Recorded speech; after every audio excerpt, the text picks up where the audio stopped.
Hello everybody, this is F. Sontalo, one of the YOM founders.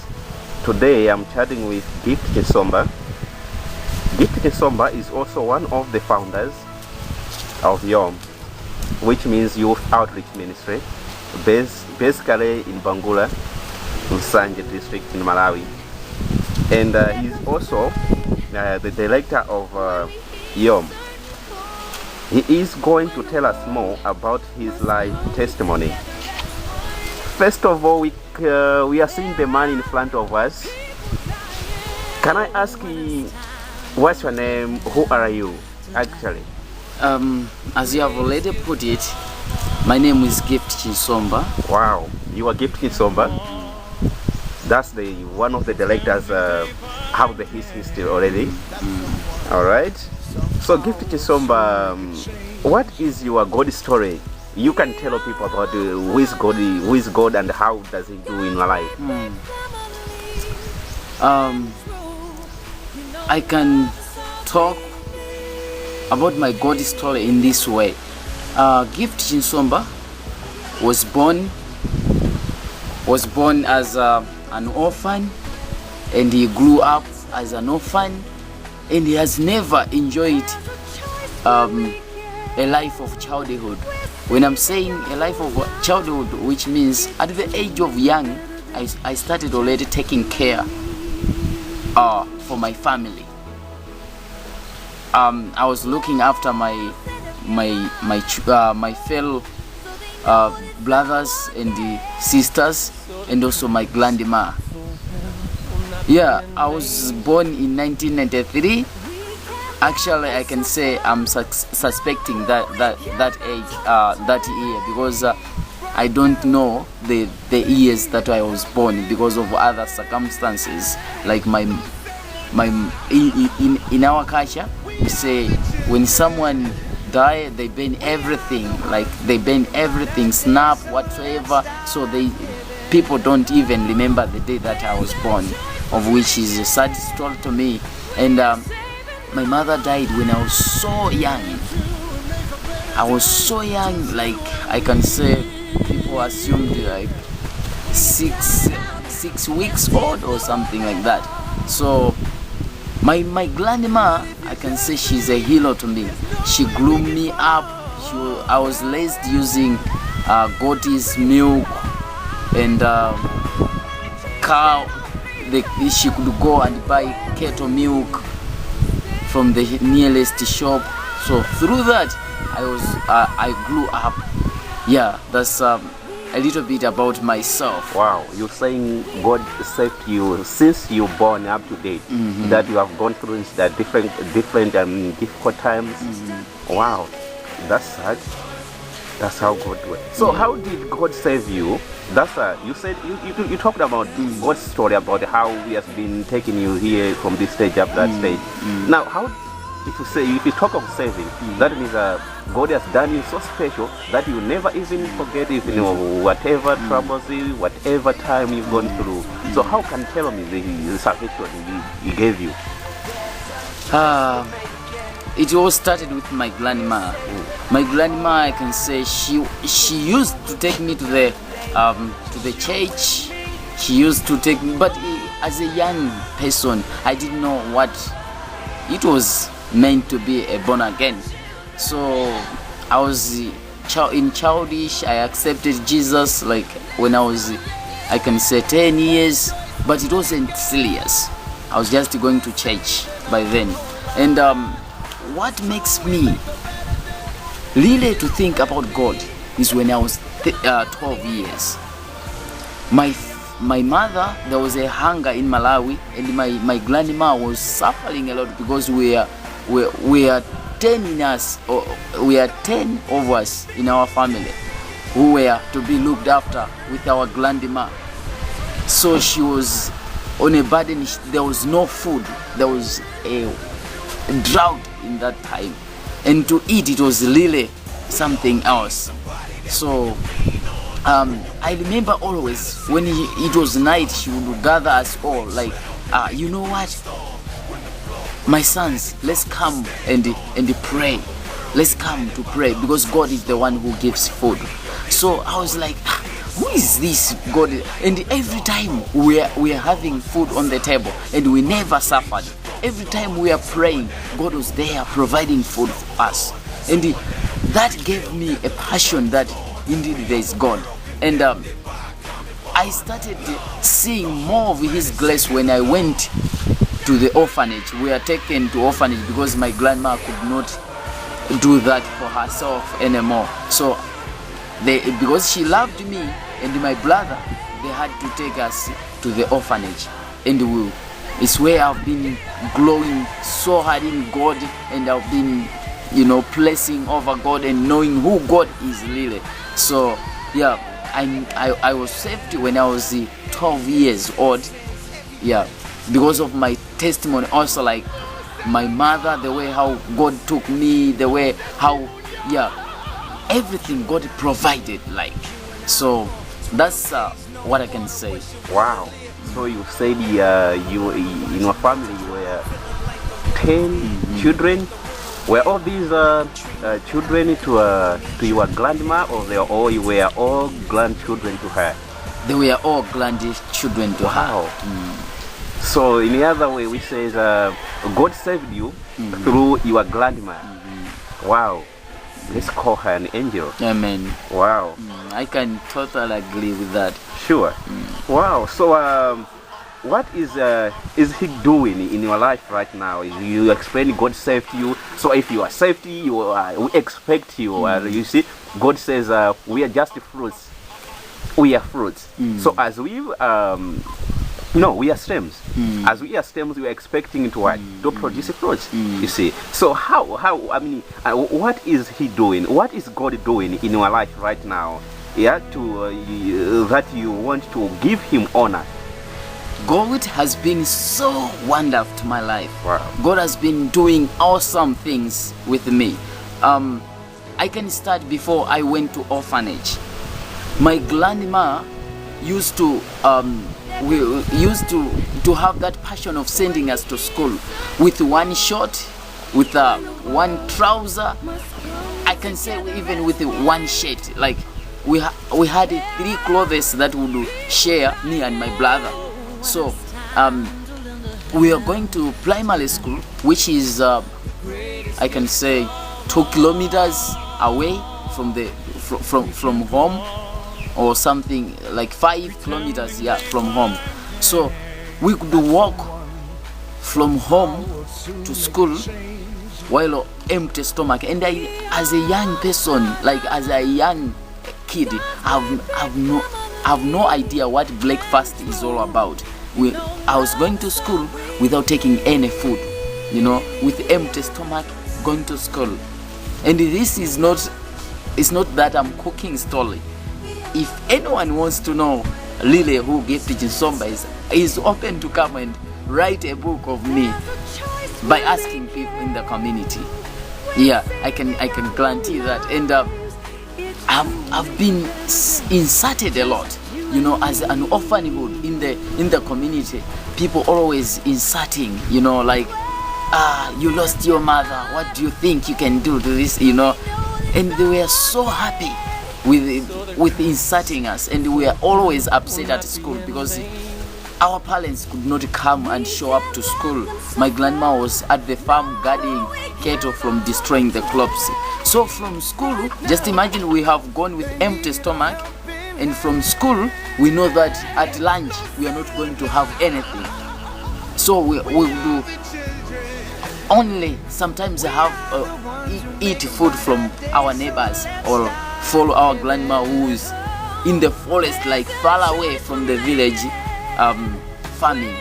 So it was another 2 hours walking from home to the place where she was farming. So we could knock out from school around 1 o'clock, and we would be at where my grandma is, at the farm, where grandma was working, at something 3 or 4. So there we could help her carry firewood back to the home, after we have seen that cattle and time is over, the cattle cannot come and destroy the crops again. So that was our daily bread. We could do that every day. So I can say God has really done a lot, because even talking about now, by the age of 12, I had a passion because of seeing how painful my father rejected me as an orphan, saying, that one is not my father's parents rejected me, that after my father's died, he says, I cannot take care of you and your fellow friends. So we are ignored, and they sold my sisters away, like marrying them off with a big men at the age of 13, and some of them are suffering. So when I saw that injustice, me being rejected, my brothers going astray because they have no one to look after them, and some of them even started stealing, and one of my brothers ended in jail. My sisters, all of them some of them died of HIV and AIDS, and one of my sisters is married off to someone who is not of her age, and that one also is having 2 wives. So to me it has been a painful thing that if I've struggled with the school fees, I've struggled a lot with the school fees in my life. I've no money for, I've done my secondary school. I can say that without no one paying for me, but I've seen the hand of God raising people, and also I can say raising people to help me, support me in every way, providing school fees for me. So I can say God is amazing to me and my life, and because of that, I made my mind know, I need to stand on the gap, that everyone who is also an orphan but is not heard in the community should have an access to education, should have an access to everything, because poverty is what we think, and I don't believe that poverty can have hindrance to somebody's rights. I believe that every child in the world has a right to education, and right to good food, and right also to healthy. So by seeing that, God spoke to me that, Gift, though you are young, you can do something. So today I can guarantee you that I started young at the age of 12. I started young with my 3 brothers, Everson, myself, and Foster Smart. And you can ask how we could raise money for youth outreach ministry, YOM. It was simple. We could do work in the community, like if someone has a piece of work, we could go and cultivate there, like help them slashing at their house, they could pay us something. And we could not manage to pay school fees, but what we could manage is buying soap to give to the community, to those people who are vulnerable. So that's how we started. And now I can say, from the little we have done, God has been promoting us. We have seen Everson, who is also an orphan, going to school. He hasn't expected, because he started with giving a little of something. Even the Bible says, what do you have? God wants to multiply what you have. God wants to see your hidden potential so that he can expose it to the world. So I've seen Foster going to, also now is a teacher, professional teacher, Foster, and we are continuing doing that, because we are now, and God also brought our sisters, I can say Kim and Michelle. They have also partners with Tend the Tide. So we are working part and parcel with Tend the Tide, Yom and Tend the Tide. So when the Tend the Tide came last year and asking if they can join with us, we really accepted them with both hands, so that we can reach out to the world. So I can say God have really done good things in my life, and because of injustice that I've seen in my life, I made my mind that I'll never allow injustice just bypass my face, because myself, I grew up as an orphan. So seeing injustice, like seeing someone is failing, even like in primary school, Malawi, there is a fee that they pay. It's just less than $1, but lots of children are failing to go to school, to attend classes, just because of that money. So I made my mind that from the struggles I've been going through, like lacking of school fees, but God, because He was so faithful to me, He has always been providing for me. I've gone to schools that I haven't even imagined, and now even I'm doing my studies at Polytechnic University. I'm doing community development. I'm doing this course because I want to change, to turn the tide. I want to change the history that Malawi is poor. That much is, I don't believe in that, because what I believe in is I can do something to change the world. I can do something to raise the flag of Malawi up. And how can we do that? It's through education. Now I believe like education is so essential, it's so important. Like you cannot always support me. I hate people who support me, like giving me money just to spend.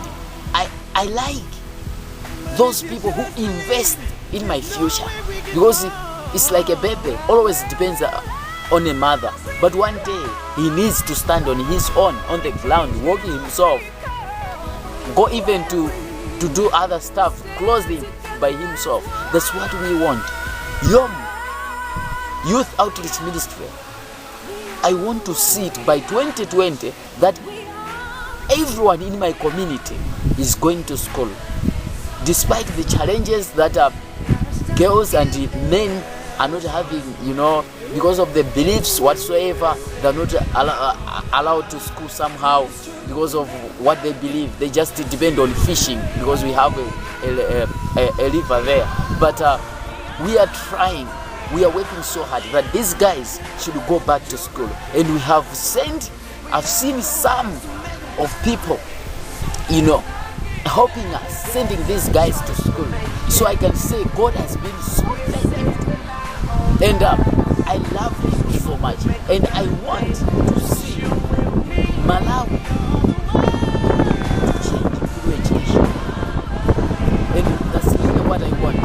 And circumstances that God is using me now to teach me a lesson is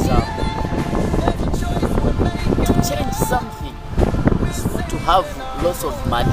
To change something is all about mentality, how we think. As myself, circumstances that he is using now is he challenged me to how to raise funds, how to not from donors outside the world, but to organize my fellow youth. You know what, youth, we can do something unto this community. It does not need someone to have lots of money to change the community. It starts with the heart and the brain. So we started contributing a little of something, and we started helping the community. But now I can say the organization is growing so fast. And to see also like these young kids that are supporting Yom from Canada, it's amazing. These kids, they are working day and night. They are young. They're in there, some are 10, below, but they are raising money for their fellow friends in Africa. So someone cannot stand there and tell me that to change the world you need to be like Bill Gates. No. To change the world, it begins with your mentality.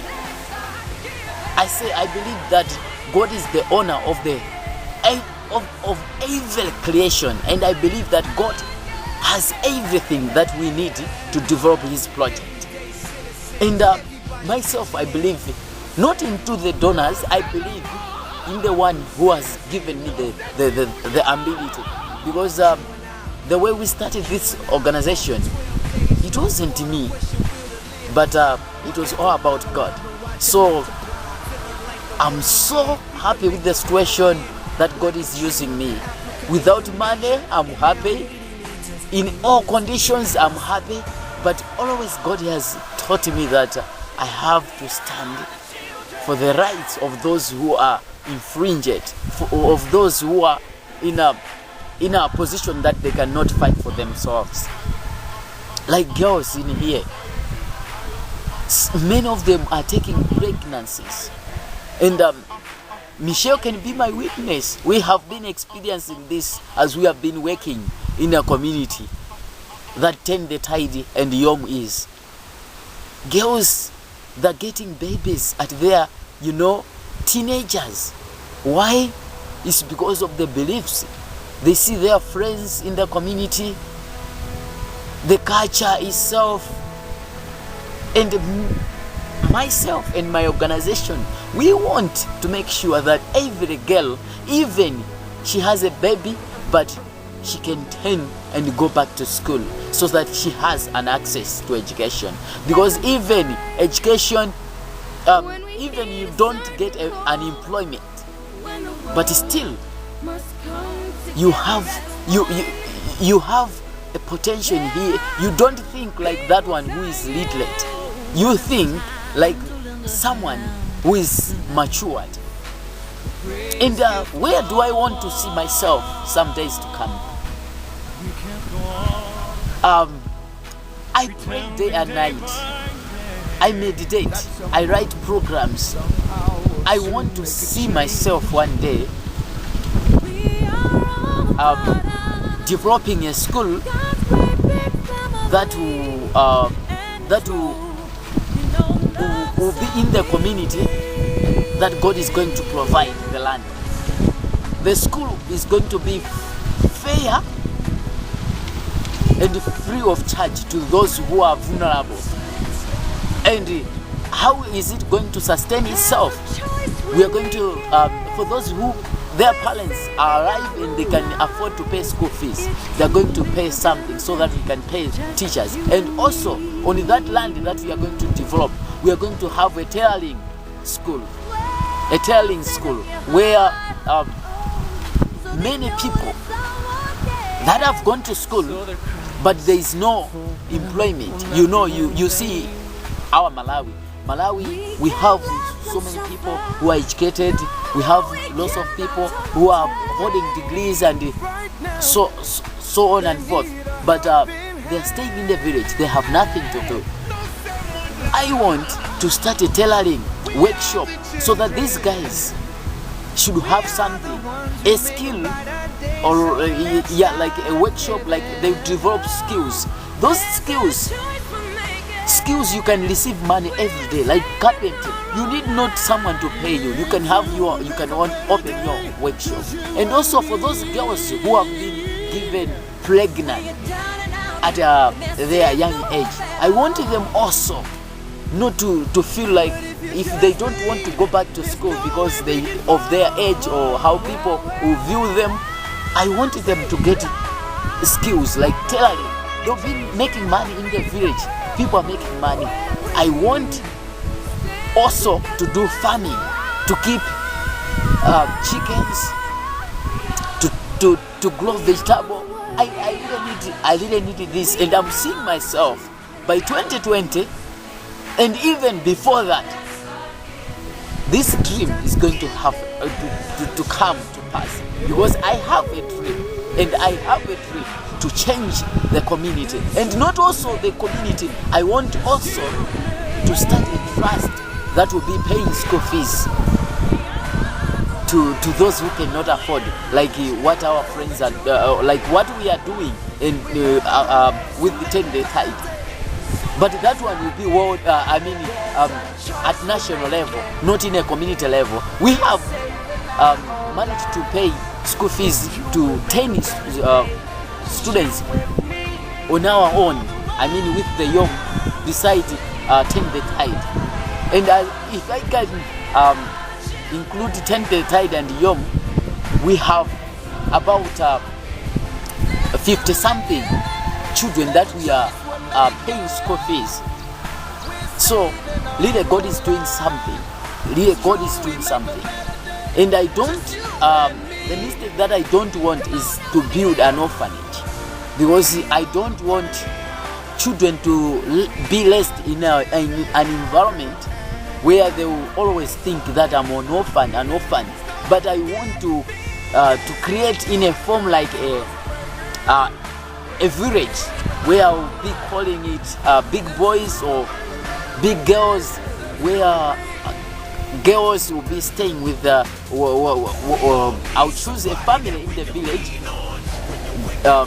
Let's fancy a family that is already existing in the village, and I give them that child, but everything we are going to sponsor them. That child will be named after them, or will be named after, my names, let's fancy like Gift Chinsombah. If a child is Messi, then you be named after my name. It's not like I'm trying to steal their identity, but I'm trying to make them forget about the difficulties, because I have experienced that myself as being placed at the orphanage. I know what it is to be an orphan, and how it is to realize that you are an orphan.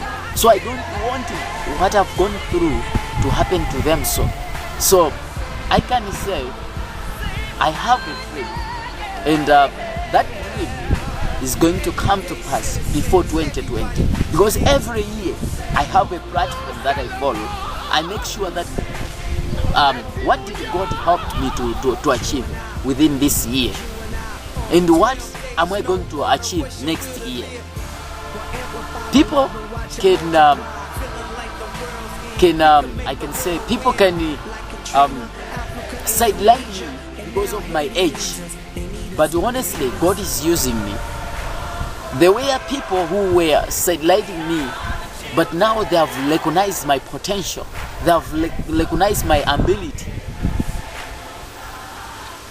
I'm working with them on the ground.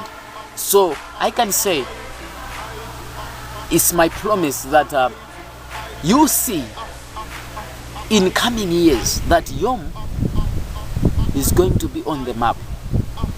Yom and 10th Tide that we are working on right now is going to be on the map.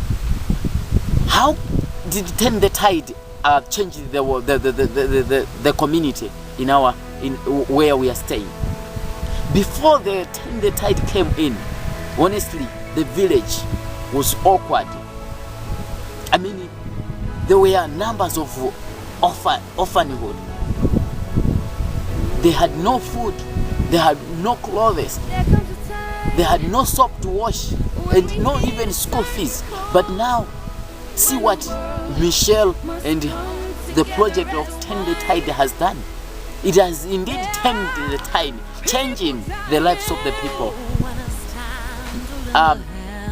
Like you go now, we have some graduates, and we are expecting even that the funds will be there, that Michelle will receive the help to extend this program, because we are trying to reach millions. But can we do it alone? No. We can do it with God through you. We really need you guys to support this woman of God, Michelle. She's doing a lot of work, and her team, the Canadian kids, amazing. I can call them Canadian amazing kids, because the way they raise funds is so touching, and the way I have heard about this young child who is a long way supporter to Michelle. She's just below 12, I believe, but she has been going so many operations. She has been, I can say, she has been vulnerable to diseases, but God favored her favored he's still living on today. And because of that, he made himself that God, I'm going to save you. At that age, imagine. And to close this, I'm saying, guys, join Kim, Michelle, and this amazing Kim.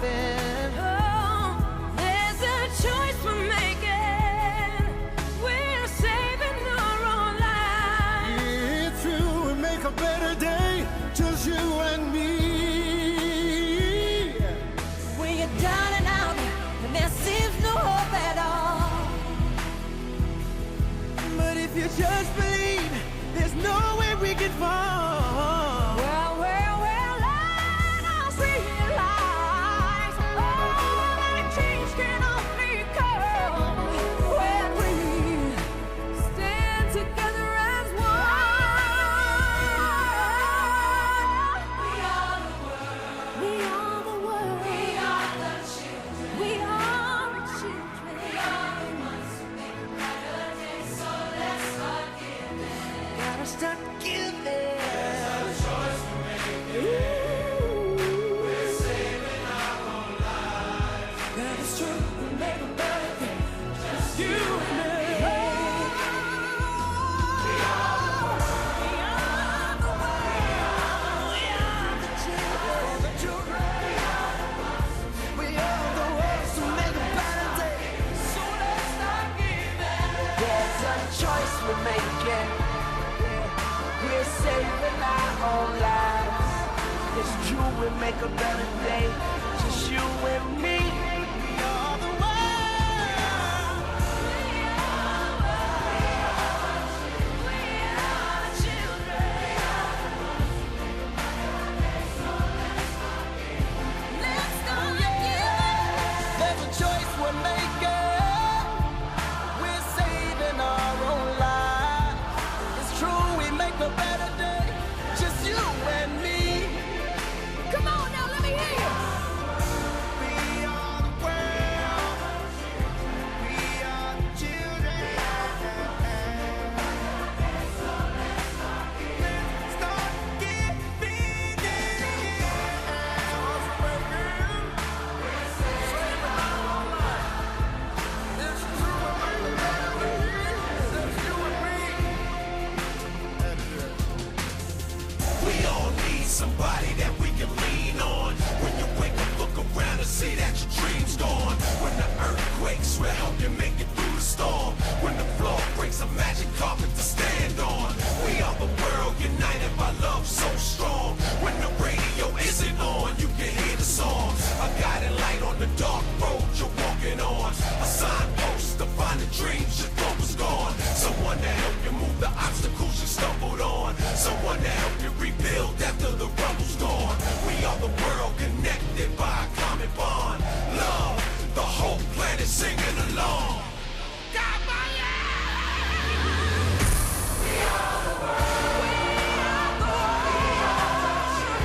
We are the children. So let's start giving. Let's start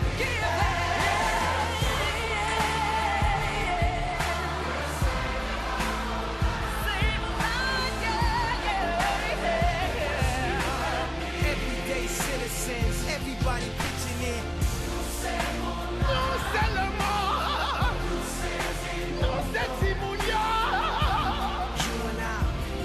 You and I, 12 days, no water, what's your will to live?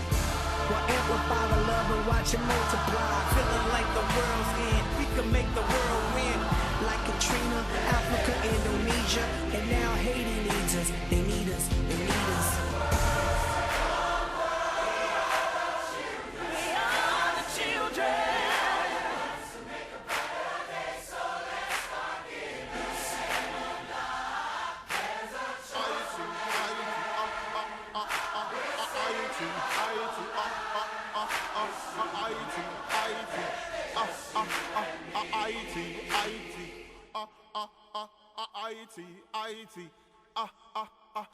IT,